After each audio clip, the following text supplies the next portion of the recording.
Are the Tennessee Vols back on track?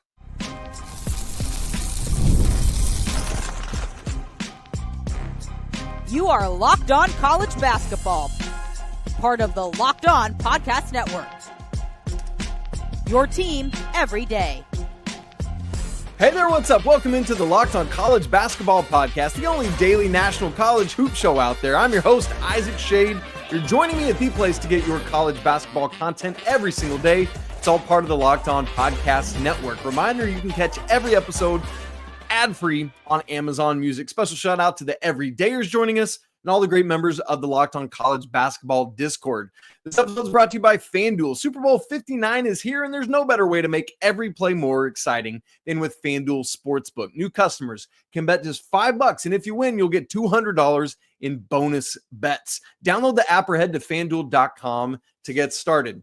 Hey, a super fun, just a little bit of extra content for you. Andy Patton and I are going to do our regular Friday show for you. In fact, if you're listening to this early on Friday, we're going to go live at 11 a.m. Eastern time on YouTube, and then we'll get it out to audio after that. But on Thursday, I joined Locked On Vols host Eric Cain for just some conversation. We did 2 segments worth of content about Tennessee, how they're doing, what's going on, Rick Barnes, all of this stuff. And we just thought, hey, anytime we do stuff like that, it's a great opportunity to share it with the whole Locked On College Basketball family as well. So that's exactly what we're going to do. So here it is. This is on Eric Cain, the great host of Locked On Vols. He's going to be the host. I'm more the guest, but still, we thought it'd be a fun opportunity for you to check it out. Let's do that right now. Hey, welcome on to the show. One of the hosts of our Locked On College Basketball channel, that is Isaac Schade. He also hosts Locked On Tar Heels for the Carolina Tar Heels.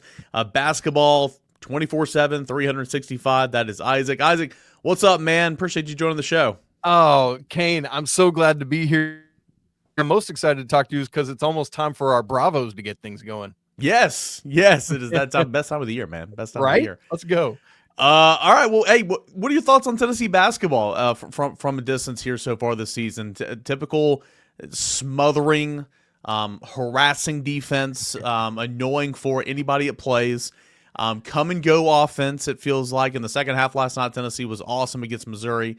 Couple big wins, some frustrating losses, but this time of the year you look up there and Tennessee is not only one of the best teams in the SEC as always, but obviously one of the best teams in the country. I love how you put that with the offense, Cain. Come and go offense. That's a great phrase for it. Yeah. I'm going to steal that and definitely not give you any. No, I'll totally credit you with that. Go ahead. But yeah, with the Rick Barnes team, defense will be there day after day after day after day, year after year after year. I love that. And I love how consistent it is and that you can take that to the bank. The big question for me, like even coming into the year, was what will this offense look like a year after having probably the best offensive player in the Rick Barnes era in Connect? Who did he just get traded as part at trade deadline? He did. Yeah. So LA, racked up getting Luka and some others, right. And then they traded Dalton to Charlotte in the wee hours of the morning, Thursday morning. That's such a bummer.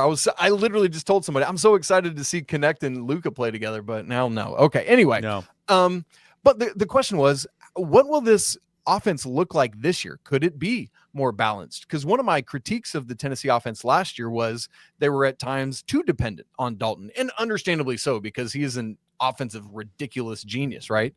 And so this year the question was, can Chaz Lanier be that? Or maybe to a lesser degree, could Darlinstone Dubar come in and be some of that? And it's mostly been Lanier, who's the leading scorer for this team.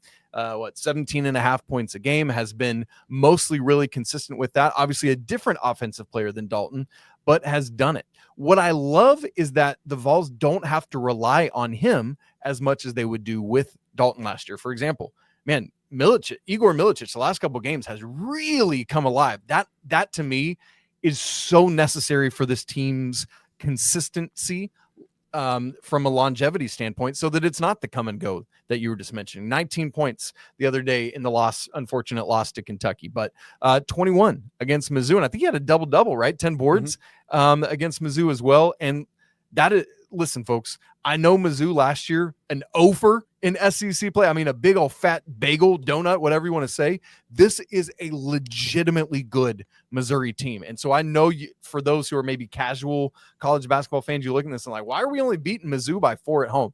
That is a big time win for Tennessee, especially when you think of like, hey, the loss to Auburn and Kentucky and the loss at Vandy, losing 3 of 4 there. So now to have beaten Florida and Mizzou back-to-back, that's massive for this team.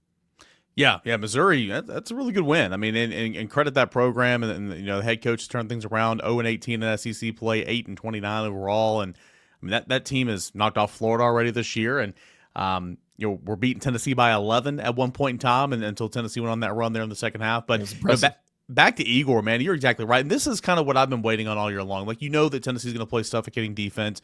What Zakai Zeigler is going to do. For the most part, Chaz Lanier is going to be the go-to guy. But you need somebody else to step up and really be the Robin to his Batman. And Zakai is, from a scoring standpoint, he's tried to be that this year. Tennessee's not at its best when Zakai is playing that role. I mean, I want him to score, I want him to shoot, but I don't want him to shoot 14 times a game. Igor Milicic has got to be that guy that I've just been waiting on all year long. And you're right, the last couple of games he's been so aggressive. And at points in times, it's like he doesn't have the confidence to shoot the basketball. But here lately, he's been rebounding the ball really well all year long. But here lately, he's been phenomenal. Him and Zakai Zeigler both, I'm going to ask you about that Florida win here in a moment. But him and Double Z both missed that Florida game. Yeah. He comes back the other night against Missouri. And according to Opta Stats, he is the only player in the NBA, WNBA, Division I men's and women's player this century to have a game with 20-plus points, 10 rebounds, 5-plus assists, 4-plus blocks, 2-plus steals. I mean, just phenomenal. What? If he's the guy that can, I mean, he's not going to give you that every game, but if he can be consistent for you on the offensive end, I think Tennessee can be so dangerous in the month of March. Because what that does is exactly what you were saying, but let's bring it together. If Zakai Zeigler can be the distributor that the good Lord above created him to be, averaging 7.5 assists to lead this entire ridiculous conference, maybe the best conference ever this year. I mean, it's just, I shake my head every night there's an SEC slate going because it's just so insane. Yeah. So if Zakai can be the distributor that he's supposed to be, and let Lanier go do what he needs to do. Let Igor go do what he needs to do. Lob it up to Felix and let him just be in the dunker spot, right? Like that is Tennessee offense at its best. And so that when we get good night, when both Chaz and Igor are doing that, and you get Gainey contributing his 11 points a game, whatever it is, that's what Tennessee is going to have to do to reach the ceiling of what this team could be. And I think there's possibility for that ceiling to be pretty high.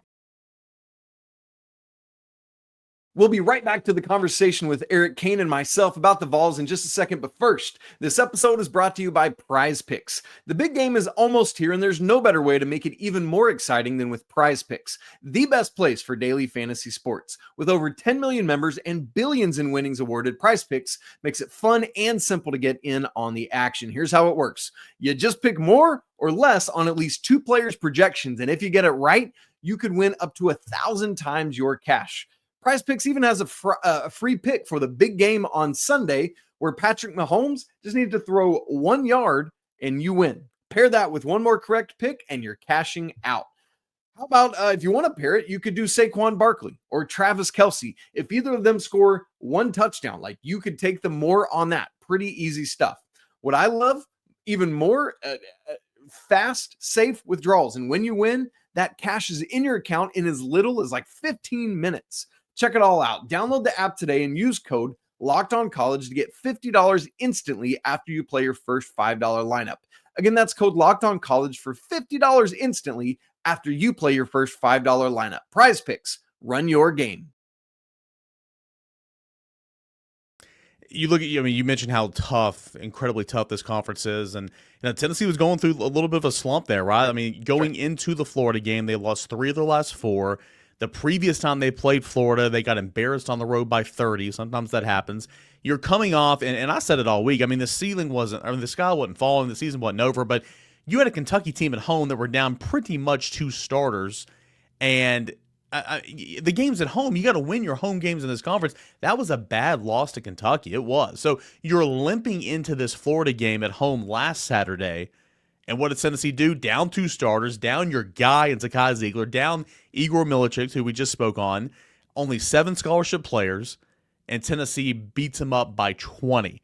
I mean, that right there was the most typical Rick Barnes type game. It's like everybody in the world's counting them out. The fans are just like, oh my God. I mean, myself included, I was talking to some buddies. I'm like, oh man, unless Chaz goes off and scores 30, this game is going to be bad.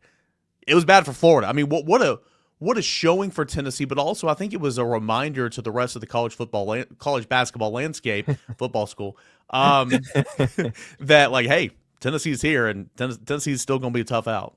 Cain, I am right. I've been trying to think all week of a moment this college basketball season or other recent seasons where I was more shocked at not only the result, but the breadth of that result. Like, A, I could not believe that Tennessee won that game. B, I could not believe that Tennessee won that game by 20 points. Yeah. Mm-hmm. Down the personnel they were, given everything going on. I mean, it just was the most shocking result. But it was plainly obvious from the tip, right? Like, oh, these guys are locked in. This is a circle the wagons moment, and they're doing everything they can to say, we ain't going to get beat up again like we did the last time we faced the Gators, and we're down two of our brothers. Like, our two, I know Igor's not the second leading scorer on this team, but with what we've seen from him lately, like, he probably will be. He needs to be, I should say, down the stretch, right? So essentially, we're down our top two leading offensive, put it in the basket kind of guys, but who cares? We're going to buckle up and we're going to go. And that's, with, I was so impressed, and it gave me even more hope for what Tennessee could be down the stretch. And honestly, Cain, as I look at the schedule, there are no easy schedules in the SEC. That would be a misnomer, but there's no more Florida. There's no more Auburn. There is a Bama game and it's at home, right? Like, so there's a lot of possibility of being able to navigate this schedule pretty well down the stretch. Yes, got to go to Rupp. Yes, got to go to College Station. Fine, whatever. There is hope for the rest of the schedule to be manageable with maybe just another loss or two. And if so, the Vols are going to be sitting pretty, not only for the SEC tournament, but heading into Selection Sunday. All right, what everybody likes to ask, right? And there's no answer because it all comes down to who's hot, who's not, matchups, all that and more.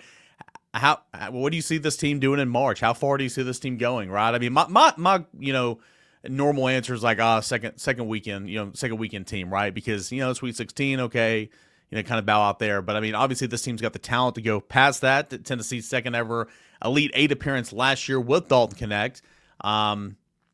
But again, it's kind of like you look at this team and you might be they're short a little bit because they only have 9 guys, scholarship guys, but nonetheless, they kind of have more depth. I feel like a little bit in comparison to last year's team. Anyway, what do you think about this team? What do you think the floor and the ceiling is in the month of March? So what's interesting is as I look at March, the thing we always talk about. Let me just say big picture. Yes, I'm with you. I think second weekend is not only like, can we get there? I think that's got to be the expectation for this team. Like, they're that level of good. So that for me is the floor.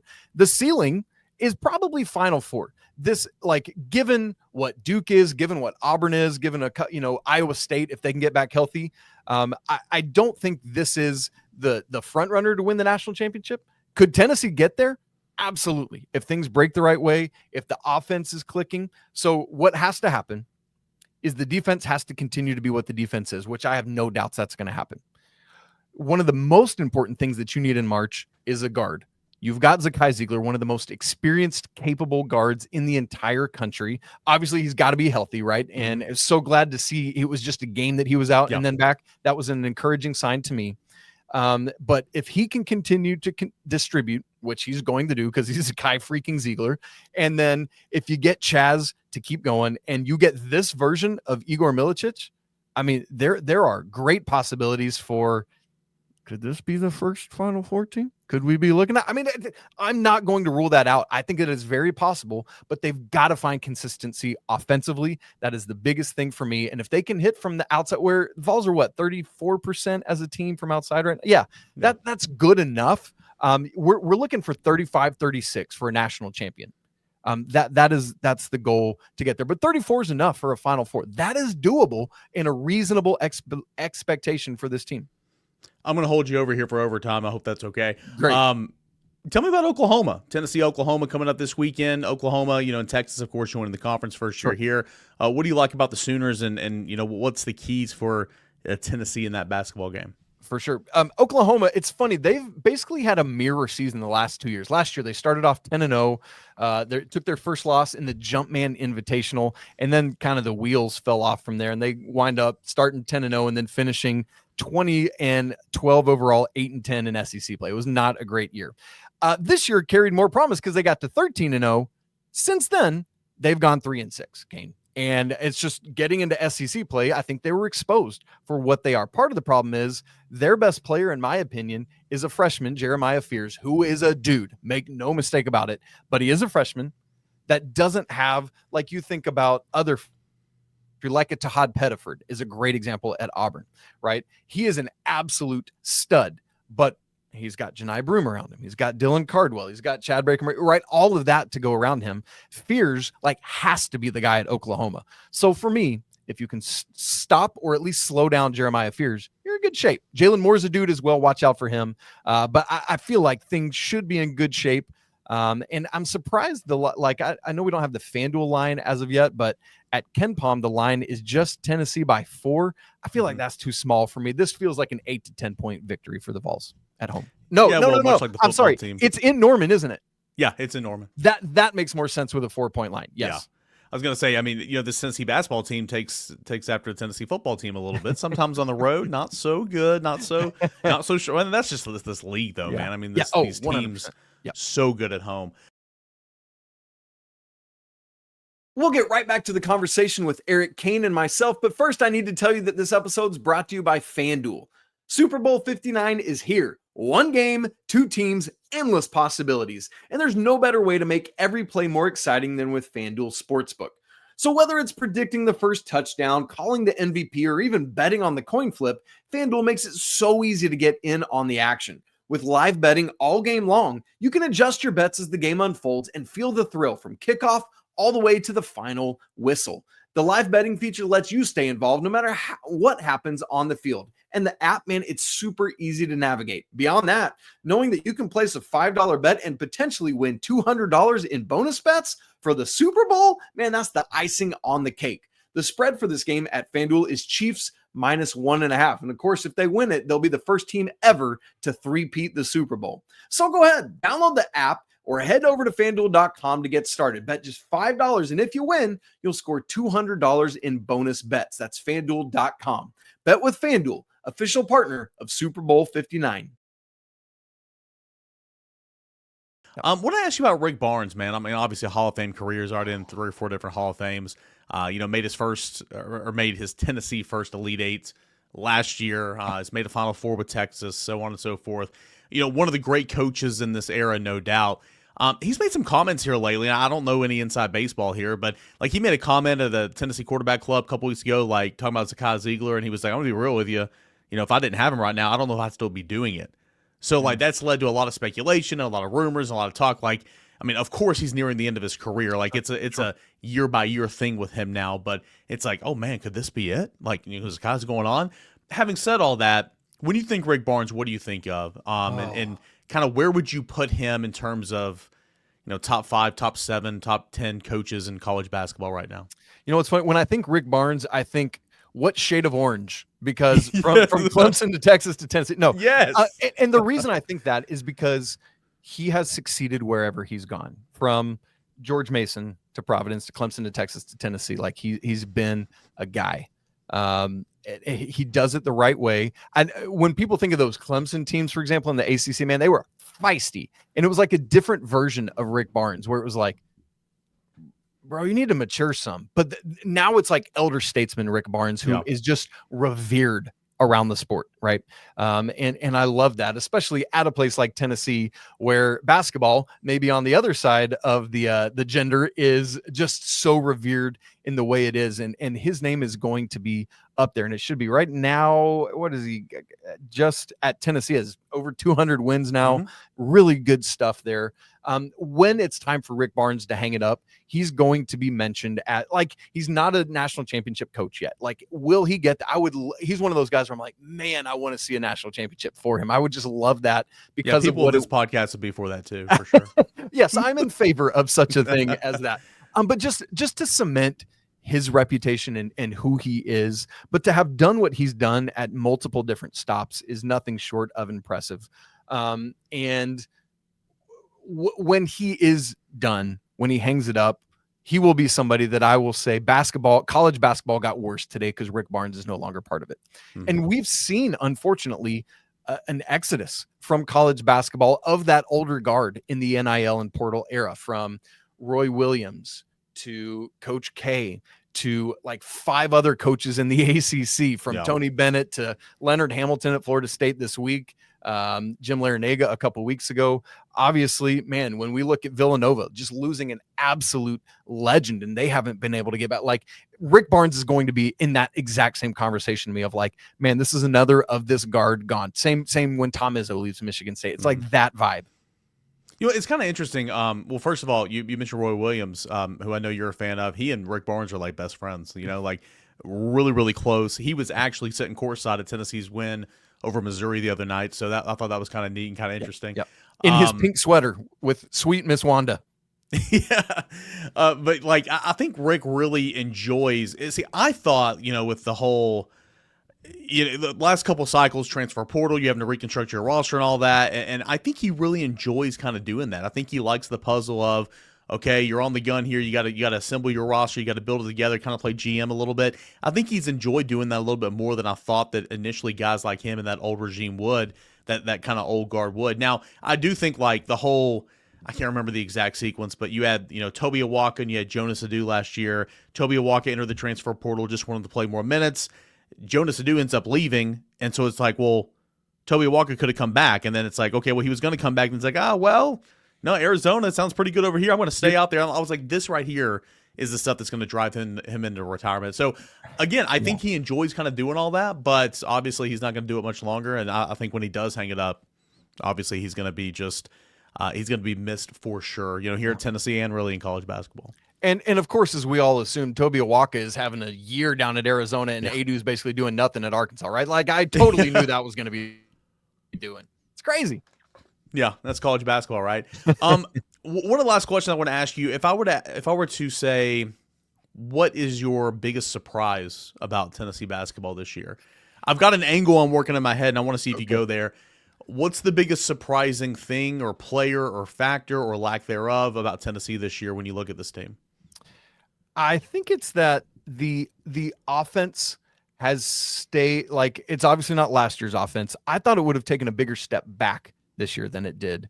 Okay. And that has been impressive to me because we knew, like I say we knew, I assumed that Chaz would not be the same level as Connect. But to hit on mid-major players being your dude offensively in back-to-back years, you know, we so often worry and wonder about guys transferring up, right? From mid-majors from North Florida like Lanier did, and Northern Colorado like Connect did.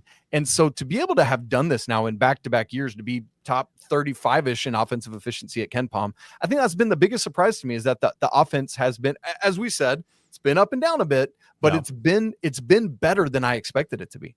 That's my last thing I was trying to lead you to this question, see if you bring him up, because I know you and I talked about him when he transferred in.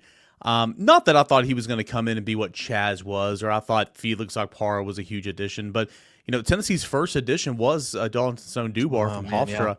Yeah. And you know, when you look at 3-point shooting percentage and efficiency and all that, and I thought he was going to be a massive gift for Tennessee.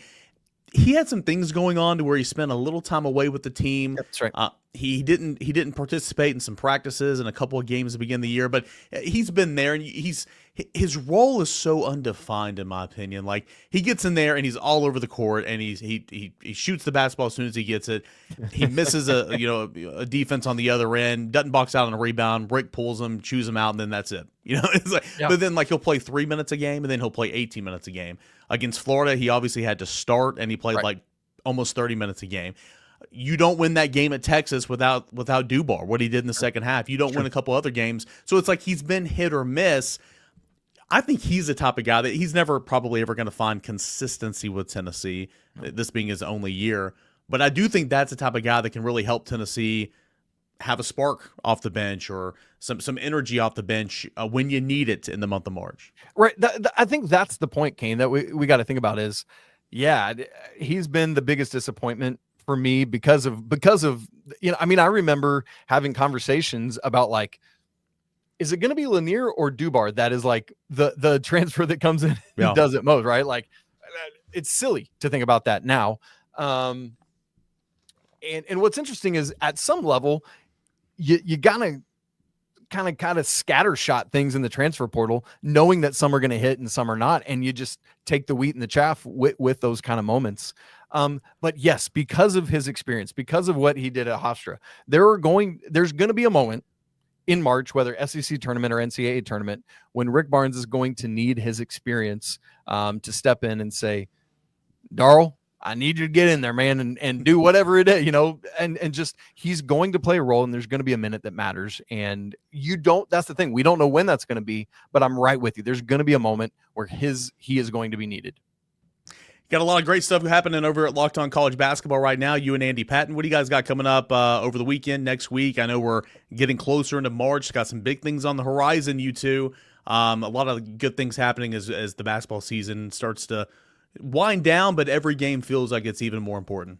Yeah, man. I mean, we are just over a month away from conference tournaments, which is crazy. And so right now it's a lot of, we always hold ourselves, we're not allowed to have bubble talk till February 1. So this week has been like, we're really starting to get into more bubble talk, more seed talk, and looking at where teams are at and who needs to do things to make the tournament, all those kind of things. So that's probably the biggest shift in our attention right in this moment is really who is aligning themselves well for March and who's got a lot of work to do still. Awesome. Well, we'll be dialing in, checking it out as basketball season continues on. Isaac, thanks so much for joining us, man. My pleasure. Thanks for having me. Go Vols. Thanks again so much to Eric Cain at Locked On Vols for having me on his show. Hope you enjoyed our conversation, whether you're a Vols fan or not. It's just neat to learn more about college basketball. Also, as a reminder, don't forget to check out the full Friday episode that Andy and I have getting you ready for all of this weekend's action. Don't forget also, Saturday night, we're going to have Locked On College Basketball Game Night hosted by our guy, Leaf Tulane. Make sure to check that out, wrapping up all the great action from Saturday. Who knows what craziness will ensue this weekend. Well, guys, if you haven't subscribed to the show on audio and video, make sure you do that. We're like just over a month away from the tournament, and you're going to want to be getting ready. So lock in with us, ride this thing out. It's going to be a blast, and then stay with us all the way through transfer portal season and everything else going on. We'll be here every day, just like we always are. If you haven't subscribed to the show, again, do that. If you haven't joined the Locked On College Basketball Discord, that's another great way to stay locked in and connected with this great community of basketball fans. It's awesome. As always, I want to say apologies to the Lawyer family. Let's go Wild Popes. Shouts to Mick Bruins. And until tomorrow, peace.